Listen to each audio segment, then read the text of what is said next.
Good evening all of you. आपका माहिर study point 26 में एक बार फिर स्वागत है।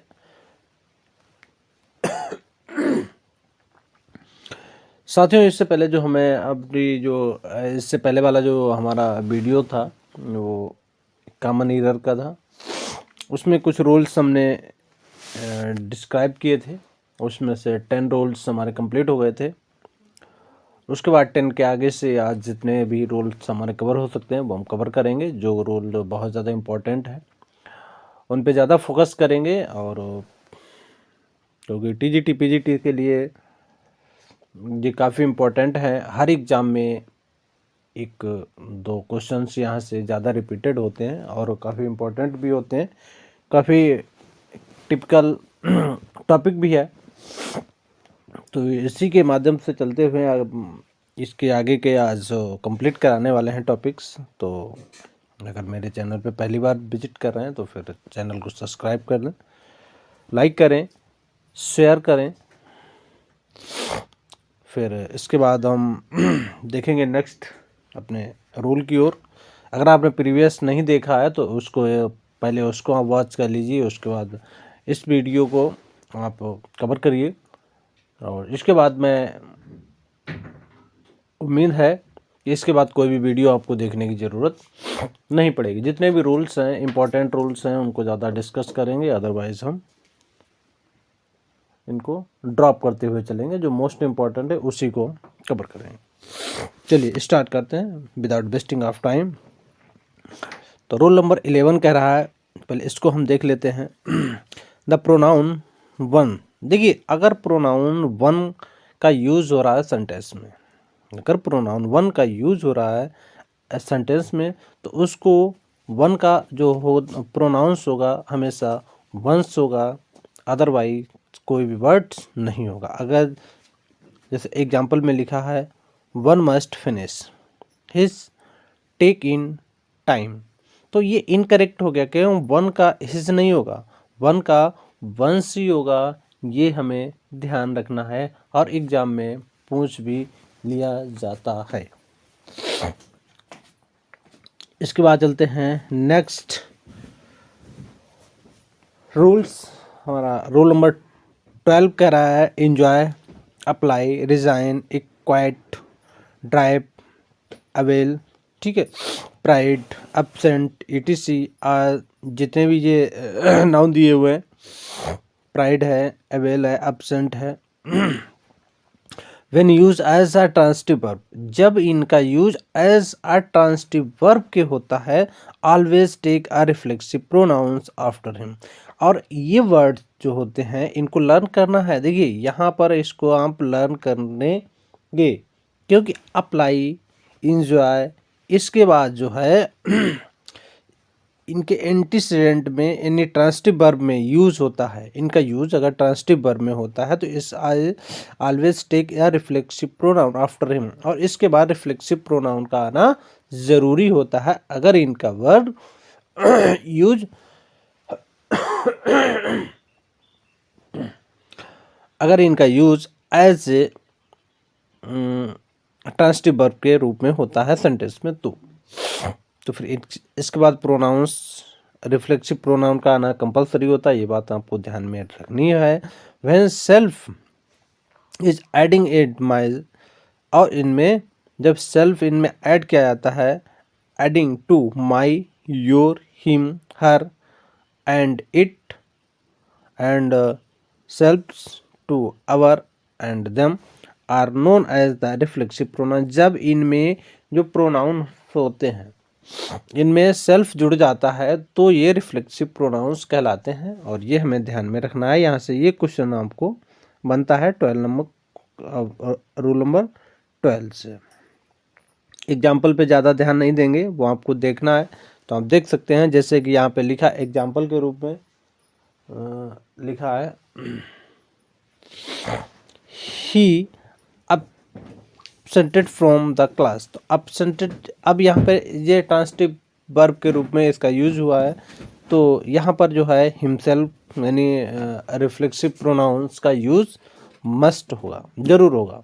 ठीक है, चलिए क्वेश्चन अब हम चलते हैं रोल नंबर 30 हमारा कह रहा है कि रोल नंबर 30 कह रहा है कि हु डोनेट द सब्जेक्ट। जो हु होता है, हु देखिए हु जो होता है वो सब्जेक्टिव फॉर्म में होता है, हुम ऑब्जेक्टिव फॉर्म में होता है। तो सब्जेक्ट अगर हु है तो हु का ऑब्जेक्ट जो होगा वो हमारा हुम होगा, वो तो सबको पता है। चलिए तो इस चीज़ को हमें ध्यान में रखना है कि अब यहाँ पर सेंटेंस में ये ध्यान रखना है कि कहाँ पर हु का यूज़ करना है, कहाँ पर हुम का यूज़ करना है। तो हुम डू यू, अब हुम का प्लेस जो देखिए, अब हुम को एज ए सब्जेक्ट यूज़ किया गया लेकिन है ऑब्जेक्ट है, तो यहाँ पर ये इनकरेक्ट है, तो यहाँ पर हु आएगा। और ठीक है, तो who do you think when the award, who are you taking to, तो यहाँ पर हु नहीं बल्कि हुम होगा, ऑब्जेक्ट के रूप में कार्य कर रहा है, तो यहाँ पर ऑब्जेक्ट के रूप में होगा हुम आर यू टॉकिंग टू। चलिए इसके बाद चलते हैं रोल नंबर 14 कह रहा है कि when two are more singular nouns, when two are more singular nouns are joined together by either और neither nor and or pronouns is singular. अब देखिए कि व्हेन टू आर मोर, जब दो या दो से अधिक singular subject are join together, एक साथ जुड़ते हैं, व्हेन टू या मोर, व्हेन टू या a more singular subject are join together by either और नाइदर नॉर, जब दो सिंगुलर प्रोनाउंस जो है वो ज्वाइन करते हैं किससे, आइदर और नाइदर नॉर से, एंड और द प्रोनाउन इज सिंगुलर, तो वहाँ पर जो प्रोनाउंस होगा वो हमारा सिंगुलर यूज किया जाएगा। इस चीज को हमें ध्यान में रखना है। इसको आप एक बार और रिपीट कर लीजिए, जो हमारा है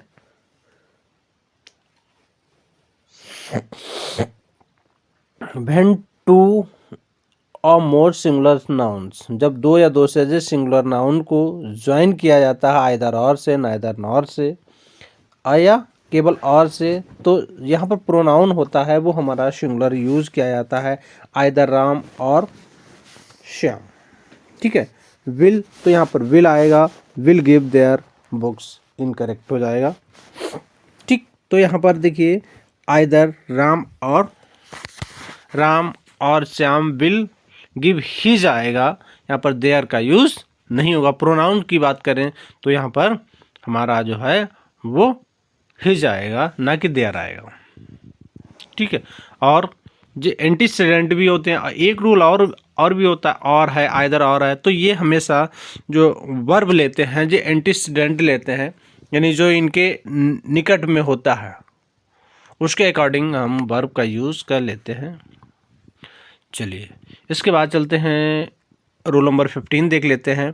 when are singular and a plural nouns are joined by or nor are the pronoun must be plural, जब singular and a plural noun, जब एक सिंगुलर एंड एक प्लूरल नाउन्स ज्वाइंट होते हैं और आ नॉर से, तो यहाँ पर हमारा जो प्रोनाउंस होगा मस्ट बी इन प्लूरल, तो वो हमारा प्लूरल होगा। जैसे आंसर में एग्जाम्पल में है आइदर द इंजीनियर और his mechanics felt their duties, तो यहाँ पर ये सही है, प्रोनाउंस सही है, क्योंकि एक सिंगुलर है, इंजीनियर है, एंड मैकेनिक्स है, तो एक सिंगुलर है, एक प्लूरल है, तो यहाँ पर जो हमारा प्रोनाउंस होगा वो हमारा प्लूरल यूज होगा, ना कि सिंगुलर यूज होगा। अगला देख लेते हैं रूल नंबर 16 कह रहा है whom is used for living persons and which is the lifeless object। whom जो यूज किया, whose whose का यूज किया जाता है लिविंग पर्सन्स और लाइफलेस ऑब्जेक्ट के लिए, लाइफलेस ऑब्जेक्ट के लिए यूज किया जाता है और लिविंग पर्सन्स के लिए भी यूज यानी जो हु WHO यूज किया जाता है लिविंग पर्सन्स के लिए, और विच का यूज किया जाता है लाइफलेस ऑब्जेक्ट के लिए। तो ये तो नॉर्मली है, हम लोग पहले से ही पढ़ते चले आ रहे हैं इसको, फिर भी अगर नहीं है तो ध्यान हमें रिवीजन के तौर पे ध्यान रखना चाहिए। और अब रूल नंबर 17 कह रहा है कि each other is use when they are two subject or objects and one another when there are more than two. अब यहाँ पे ईच अदर का यूज वहाँ पे किया जाता है, ईच अदर का यूज वहाँ पे किया जाता है जहाँ पर टू सब्जेक्ट्स और ऑब्जेक्ट्स हों, एंड वन अदर का यूज़ वहाँ पे किया जाता है जहाँ पर दो से अधिक हो। तो ये काफ़ी इम्पोर्टेंट रूल है, इस बात को हमें ध्यान में रखना है भाई। देखिए रूल नंबर 17 की बात करते हैं। देखिए ईच अदर जो है हमारा, वो ईच अदर का यूज जब किया जाता है जब हमारे जो होते हैं सब्जेक्ट टू, जब दो वस्तुएं या सब्जेक्ट या ऑब्जेक्ट जब टू होते हैं तो ईच अदर का यूज किया जाता है, और वन अदर का यूज जब किया जाता है जब ये दो से अधिक होते हैं। तो इस चीज़ को हमें ध्यान में रखना है, यहाँ पर मिस्टेक नहीं करना है, अदरवाइज हम क्वेश्चन गलत कर देंगे। ठीक है, अब यहाँ पे Romeo and Juliet loved each other, अब यहाँ पर दो की ही बात की गई है तो फिर यहाँ पर ईच अदर का यूज कर लिया गया है। ओके, अब यहाँ पे दो से अधिक की बात कर रहे हैं तो वन अदर का यूज होगा। तो ये इंपॉर्टेंट रूल है और इसको हमें ध्यान में रखना। All the students of the class are. ठीक, चलिए और भी रूल मिलते हैं, उनको हम देखेंगे।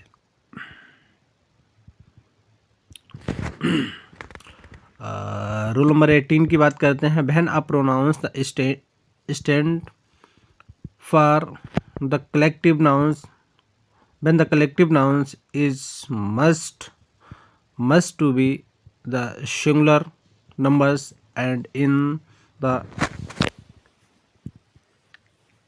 neuter genders if the collective nouns is viewed as a whole।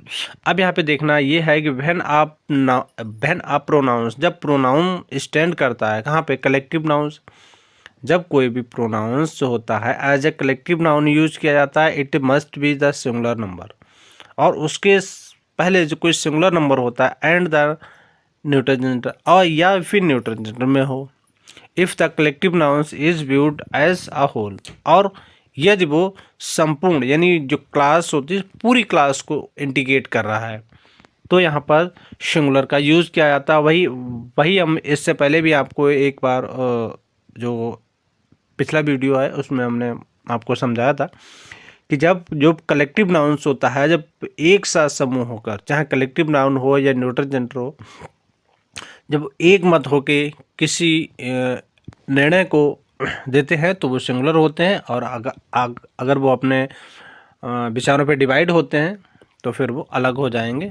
तो यानी प्लूरल का यूज़ किया जाता है। जैसे ज्यूरी होता है, तो ज्यूरी अगर एक मत होके किसी को अपना निर्णय देती है तो वो सिंगुलर हो जाएगा। अगर ज्यूरी अपने मतों में डिवाइड होती है तो वो प्लूरल हो जाएगा। तो इस चीज़ को हमें ध्यान में रखना है। जैसे the jury give its verdict, तो यहाँ पर ज्यूरी है वो पूरी ज्यूरी, यानी ज्यूरी का मतलब है कि वहाँ के जितने भी मेंबर्स हैं उन सबकी सहमति से उसको निर्णय दिया गया, तो ये होगा सिंगुलर। और यहाँ पर जो है its ideas in one whole, वो एक एक ने अपने आइडियाज़ दिए हैं तो यहाँ पर हमारा प्लूरल हो गया। तो इस चीज़ को हमें ध्यान में रखना है। हाँ, ये हमारा रोल नंबर 18 था। इसके बाद चलते हैं रोल नंबर 19 के। जी अच्छी बुक है, आप लोग भी एक बार पढ़िए, इसमें काफ़ी एग्जाम्पल्स दिए हैं, काफ़ी कुछ सीखने को मिलता है। बहुत अच्छी बुक्स है, तो आप लोग इसको पढ़ने की कोशिश करिए, एक बार समझने की कोशिश करिए, और नहीं है तो मेरे साथ जुड़े रहिए, नहीं है तो रिवीजन तो फिर भी होगा। If pronouns of different persons. अब क्या करते हैं, if pronouns of the difference persons are to be use together in a sentence. अब जहाँ पर इफ प्रोनाउंस आर डिफरेंट, जहाँ पर प्रोनाउन डिफरेंट पर्सन्स हो, जिनके प्रोनाउंस हो different persons, are to be use together, और उनका यूज भी एक साथ हुआ हो in the sentence, the several orders and persons should be as followed, the second person, third person और first person. It the good normal sentence, but if the fault it be the confessed to order will be the first person, second person और third person। इसको एक normally तरीके से आप समझ लीजिए।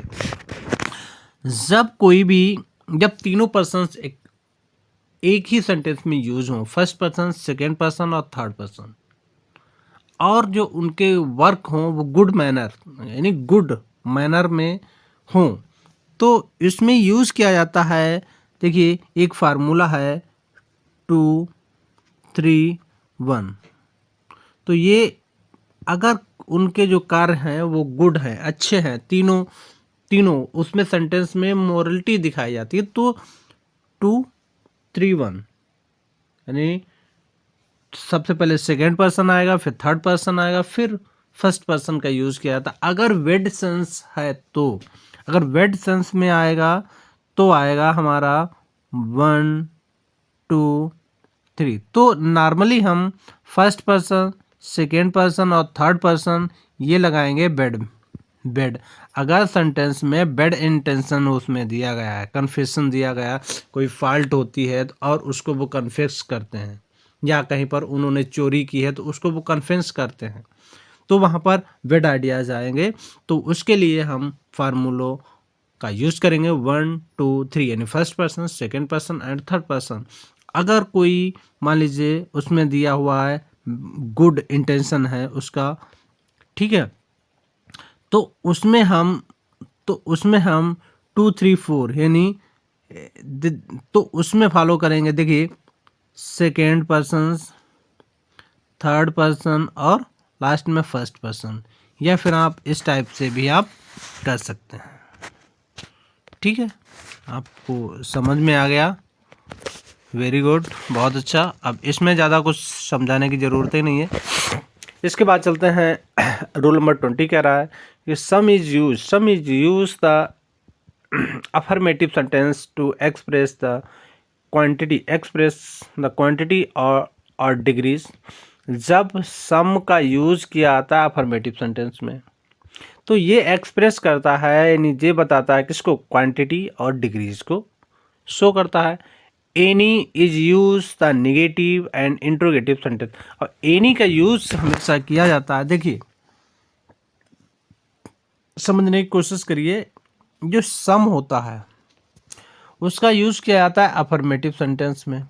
एक तो ये बात आपको ध्यान में रखनी है कि कभी सेंटेंस पूछ लिया जाता है ये अफर्मेटिव है, निगेटिव है, इंट्रोगेटिव है।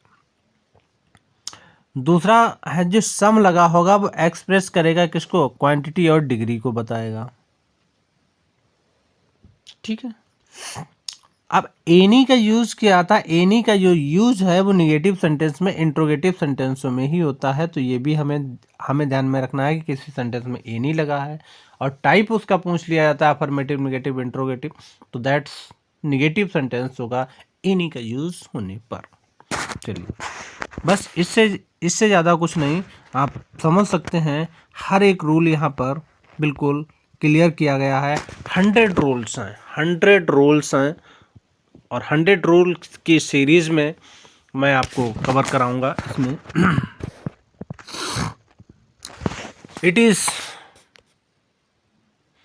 चलिए अभी 20 मिनट ही हुए हैं, अबाउट टू 40 मिनट्स। चलिए 20 रूल्स आज देखेंगे, 20 या 30, ज़्यादा तो नहीं देखेंगे। इसके बाद द यूज़ ऑफ फ्यू। आप यहाँ पर हमें ध्यान देने की बात है कि द यूज़ ऑफ फ्यू, जहाँ पर फ्यू, ऑफ फ्यू और the few should be use with care. अब यहाँ पर जहाँ इस सेंटेंस में जहाँ पर फ्यू, ए फ्यू और द फ्यू का यूज हो, अब आपको पता है few, a few, the few होता है, ठीक है। तो इनका जो यूज होता है एज ए निगेटिव होता है। फ्यू का मतलब होगा एज ए निगेटिव। अब मान लीजिए कोई भी चीज़ है, अब मान लीजिए ग्लास जो है, ग्लास में तल्ली में थोड़ा सा पानी है, तो हम निगलेक्ट भी नहीं कर सकते और नकारात्मक भी है क्योंकि उसका कोई यूज़ नहीं है। अब ग्लास में तल्ली में 2-4 बूंद पानी है, बॉटम में 2-4 बूंद पानी रह गया, तो वो निगेटिव होता है ना के बराबर होता। तो फ्यू का मतलब हो गया निगेटिव, नकारात्मक वे में। ए फ्यू का मतलब है कि थोड़ा ज़्यादा है, बिल्कुल थोड़ा ज़्यादा है, पर क्या है वो हमारे लिए पर्याप्त नहीं है। इसके बाद आता है द फ्यू। द फ्यू का मतलब है वाटर तो है बट उतना नहीं है जितनी मुझे उसकी आवश्यकता है। तो आप इसका यूज आप समझ गए होंगे। वैसे ही फ्यू, ए फ्यू और द फ्यू का बाकी कुछ समझाने की ज़रूरत इसमें है नहीं। Should be use and care there the donate numbers few means are not manies. Few का मतलब होता है भाई, फ्यू का मतलब होता है मीन नॉट मेनी, यानी ज़्यादा नहीं है ना। It is the opposite of, it is opposite of many. ये अपोजिट है मेनी। अगर मेनी का अपोजिट पूछा जाता है, ये भी आपको ध्यान में रखना, तो अपोजिट का मीनिंग होगा फ्यू, ठीक। A few is positive. A few होता है पॉजिटिव होता है, it mean the some is at least. उसमें सम थोड़ा थोड़ा तो है। अ फ्यू का मतलब हो गया थोड़ा तो है, ये पॉजिटिव मीनिंग रखता है सम एट वंस, और it is the opposite of none. और ये जो होता है अ फ्यू होता है वो अपोजिट किसका होता है, नन का। नन का अपोजिट अ फ्यू, मेनी का अपोजिट फ्यू, और द फ्यू है जे वॉट एवर देयर इज, यानी जितना उसको आवश्यकता है उतना नहीं है बट है, पर्याप्त है, काम चलने के बराबर है। तो आशा है कि ये आपको अच्छे से समझ गए होंगे। Rule number 20। Here the sentence is negative, what is the few is wrong. चलिए एग्जाम्पल को आप बाद में इनको पढ़ लीजिएगा, एग्जाम्पल आपको हर जगह मिल जाएंगे। और इसके बाद रूल नंबर चलते हैं हम सीधे 22 पर। 22 रूल नंबर कह रहा है use of less and fevers. अब लेस एंड फीवर्स जो है इसका यूज़ कहाँ पे करते हैं, लेस डोनेट क्वांटिटी। लेस जो है वो देखिए बहुत इंपॉर्टेंट रूल है यहाँ पर। 22 रूल नंबर 22 जो कह रहा है less donate quantity and fevers donate the number. अब ये फ्यूअर फ्यूअर फ्यूअर फ्यूअर, कुछ फ्यूअर का मतलब हो गया यहाँ पर डोनेट करता है क्या, नंबर को, और लेस डोनेट करता है भाई क्वांटिटी को। ये हमें ध्यान में रखना है, ठीक है। लेस डोनेट करता है क्वांटिटी को, फ्यूअर डोनेट करता है नंबर्स को। ये हमें ध्यान में रखना है बस, और कुछ नहीं। बाकी एग्जाम्पल्स लिखे हैं वो आप पढ़ सकते हैं। जब हमारा रूल हमारे समझ में आता है तो एग्जाम्पल्स हम कर ही लेते हैं। चलिए इसमें अगला रूल नंबर बहुत इंपॉर्टेंट रूल है, some of little, use of little, a little और द लिटिल। इनका use same as a few, a few, the few, few, a few, the few. उसी के बेस पे little, a little, the little का use किया जाता है same, उसमें कुछ ज़्यादा नहीं है। लिटिल मीन्स होता है हार्डली एनी। लिटिल का मतलब होता है हार्डली एनी, यानी बहुत मुश्किल से। लिटिल का मतलब भी निगेटिव होता है, केवल लिटिल है तो इसका मतलब है निगेटिव। आ लिटिल का मतलब होगा पॉजिटिव मीनिंग रखता है लेकिन थोड़ा ज़्यादा। और द लिटिल के लिए काम चलाऊ है, काम चलने के लायक है, ज़्यादा लेकिन बहुत ज़्यादा नहीं है, जितनी मुझे आवश्यकता है उतना नहीं है। चलिए बहुत अच्छे। अगर आप पूरा वीडियोस देखेंगे या पूरे सारे रूल्स आप कवर करना चाहेंगे तो बहुत अच्छे से ये कवर हो जाएंगे आपके, तो इसको आप भूलेंगे भी नहीं। अब यहाँ पे थोड़ा सा मीनिंग देख लेते हैं। अ लिटिल मीन्स होता है सम, अनदर नॉट मच, उतना नहीं है जितना मुझे, यानी पर्याप्त भी नहीं है। ये चीज़ हमें ध्यान में रखनी है। द लिटिल मीन होता है not too much but all there it is. हाँ चलिए, काम चलाओ हो सकता है, तो ये हमें ध्यान में रखना है। ठीक है। रोल नंबर 22, रोल नंबर 22 कर रहा है use of elders, use of Elder older. अब यहाँ पर देखना है कि यूज करना है किसका, एल्डर और ओल्डर का। एल्डर का मतलब होता है older, there are a persons as well as thing and followers of them. अब क्या करता है कि ओल्डर होता है, ओल्डर, ओल्डर किसी भी पर्सन्स या व्यक्ति को या वस्तु को फॉलो करता है। किसी भी पर्सन्स के लिए जो हमारा सहोदर नहीं है, कहने का मतलब है कि जो हमारा सगा नहीं है, उसके लिए हम यूज़ कर सकते, किसी दूसरे के लिए हम ओल्डर का यूज़ कर सकते हैं, या वस्तु के लिए हम इसका यूज़ कर सकते हैं। And the followed by then. ठीक है। एल्डर का यूज़ करते हैं वहाँ पर जो हमसे बड़े भाई हैं, जो हमारे सगे हैं, जिनके साथ हमारे ब्लड रिलेशंस है, तो वहाँ पर हम एल्डर्स का यूज़ कर लेते हैं, अदरवाइज नहीं। ओके, आप समझ गए होंगे, कोई दिक्कत नहीं है इसमें। नेक्स्ट रूल देख लेते हैं।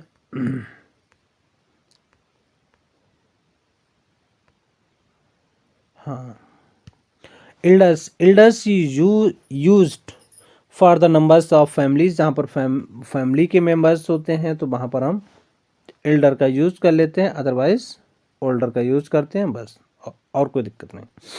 उसके बाद रूल नंबर हम 25 पे करते हैं। 25 को देख लेते हैं। Normally then is use in the comparative degree. Normally तौर पे क्या होता है कि देन का यूज़ किया जाता है एज ए कंपैरेटिव डिग्री में। But with the words like superior, inferiors, seniors, juniors और priors, anteriors, posteriors and the prefers to का यूज़ किया जाता है। अब क्या होता है कि नॉर्मली जो होता है देन का यूज़ किया जाता है कंपैरेटिव डिग्री में। जहाँ पर कंपैरेटिव डिग्री होगी वहाँ पर नॉर्मली तो हम देन का यूज़ करेंगे। What there word like. अब इन वर्ड्स को हमें एक एक वर्ड्स को हम मुझे लर्न करना है। कहाँ से? Like a superior, inferior, sorry,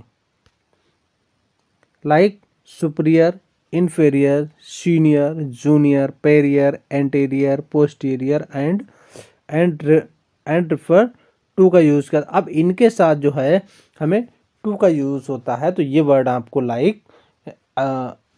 आपको लर्न ही करने हैं। कौन कौन से? Superior, inferiors. आप कॉपी पेन लेकर बैठें, नोट कर लें इनको। अगर दोबारा नहीं आपको पढ़ने तो कहीं कोने में आप किसी पेज पर कहीं पर भी नोट कर लें, तो दोबारा पढ़ेंगे तो हमें ध्यान आ जाता है और उसको हमें लर्न हो जाता है। लाइक तो यहाँ पर सुपीरियर टू होगा, इन्फीरियर टू होगा, senior, junior, prior, anteriors, posterior and refer to. तो यहाँ पर इनका यूज़ होता है एज ए टू का यूज़ होगा, तो ये हमें ध्यान में रखना है। और ये यहाँ से ये एक नंबर क्वेश्चन जरूर पूछा जाता है, तो हमें इसका ध्यान रखना है भाई।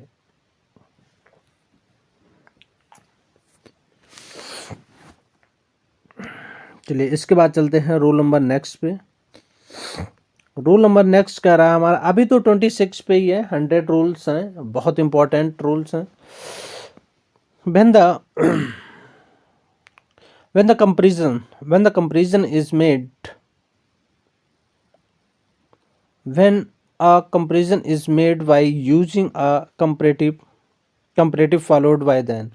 जो कंपेरिजन या कंपैरेटिव डिग्री जो होती है तो उसको then का यूज़ किया जाता है, follows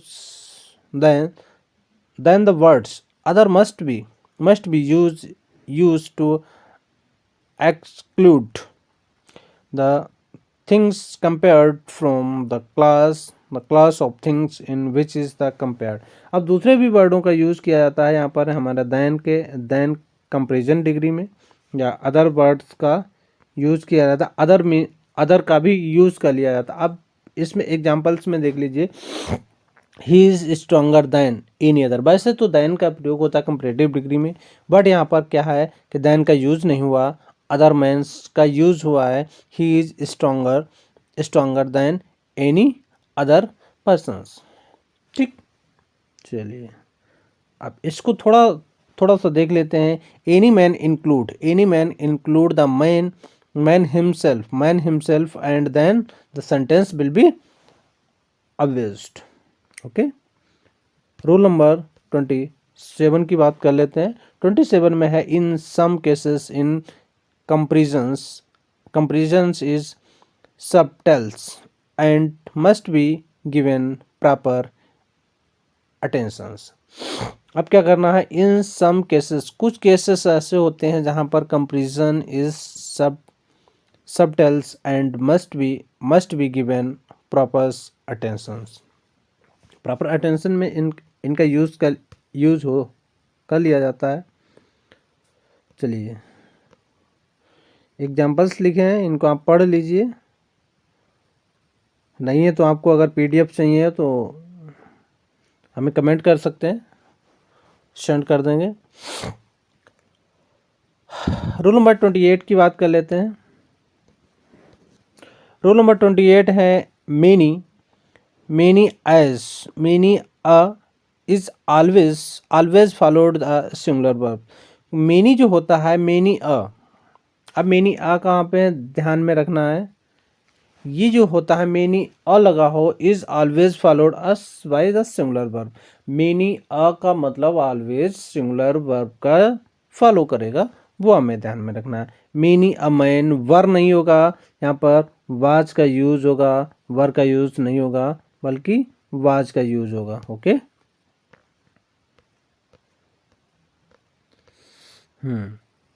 अब चलते हैं रूल नंबर 29। रूल नंबर 29 कह रहा है कि if the subject is numbers, यदि if the subject is the number of is singular verb is use. देखिए यहाँ पर जो है रूल्स काफ़ी इंपॉर्टेंट हैं और यहाँ से आते भी हैं।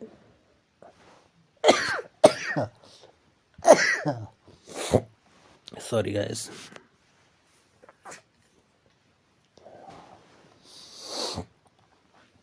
इफ द सब्जेक्ट, अगर सब्जेक्ट में द नंबर ऑफ का यूज होता है, एज ए सेंटेंस में द नंबर ऑफ का यूज होता है, तो उसके साथ जो है सिंगुलर वर्ब का यूज होगा। ये चीज़ हमें ध्यान में रखनी है। The number of students are नहीं होगा बल्कि the number of student is होगा। द नंबर ऑफ स्टूडेंट्स नहीं, स्टूडेंट भी नहीं होगा। अब स्टूडेंट जो हमारा सब्जेक्ट होगा वो प्लूरल होगा, वर्ब जो होगी वो सिंगुलर होगी। ये हमें ध्यान में रखना है 100%। अगर ऐसा नहीं ध्यान रखते हैं तो हम मिस्टेक कर जाएंगे, और बहुत इंपॉर्टेंट रूल्स है मेरा। ठीक है, चलिए अब इसके बाद चलते हैं हम अपने रूल नंबर 30।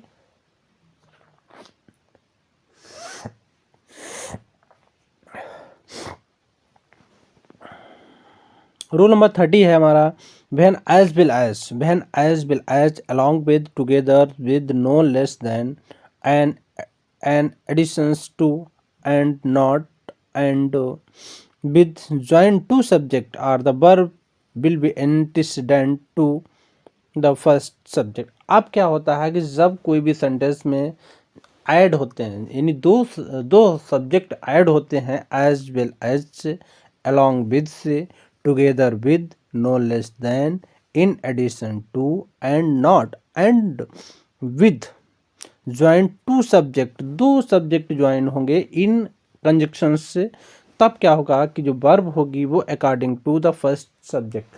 तो अकॉर्डिंग टू फर्स्ट सब्जेक्ट यानी पहले वाला जो स्टार्टिंग का सब्जेक्ट है, अकॉर्डिंग टू उसी के अकॉर्डिंग हम वर्ब को यूज़ करेंगे। ये भी हमारा मोस्ट इम्पॉर्टेंट है इनको, और इसको मुझे ध्यान में रखना है। इसके बाद थोड़ा सा और देख लेते हैं, ये एग्जाम्पल्स लिखे हैं, और इसके बाद देख लेते हैं a great many of is always followed a plural numbers and plural verb. अब अ ग्रेट मेनी जहाँ पर यूज होगा is always followed by plural numbers and plural verb. A many, a great many, अब word को आप learn कर ली। अ great many जो है इज ऑलवेज फॉलोड, ये फॉलोड करता है किसको, किसको फॉलो करता है, प्लूरल नंबर्स को एंड प्लूरल वर्ब को। चलिए बहुत अच्छे। नेक्स्ट रूल हमारा है,